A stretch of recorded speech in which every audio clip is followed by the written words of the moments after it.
माँ का व्रत ये केवल एक रस्म नहीं बल्कि बेटे की लंबी उम्र और सुख समृद्धि के लिए माँ के समर्पण का संकल्प है।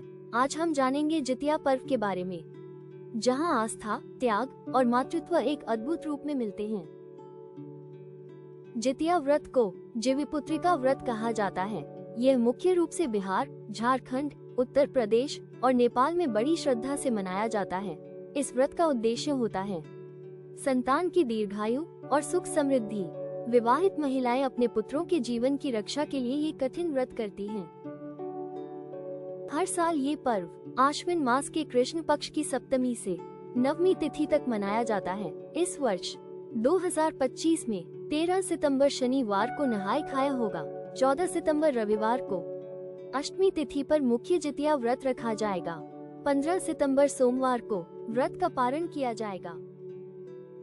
जितिया व्रत से एक दिन पहले सप्तमी तिथि को नहाय खाय मनाया जाता है। इस दिन व्रती महिलाएं स्नान करके पवित्रता के साथ भोजन करती हैं।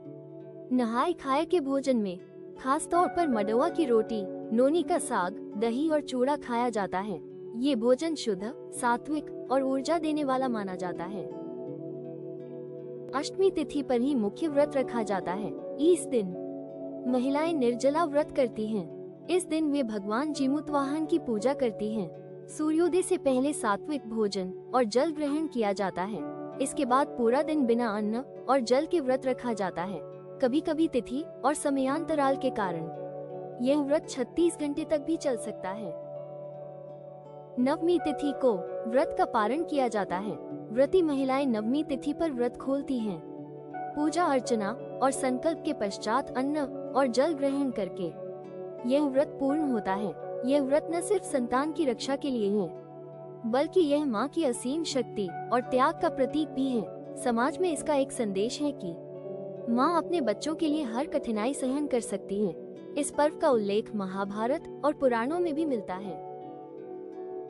जितिया व्रत केवल एक धार्मिक अनुष्ठान नहीं, बल्कि मातृत्व की अमर गाथा है।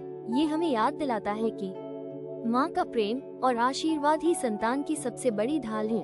अगर आपको ये जानकारी पसंद आई हो तो वीडियो को लाइक करें, चैनल को सब्सक्राइब करें और कमेंट में बताएं कि आपके घर में जितिया कैसे मनाया जाता है।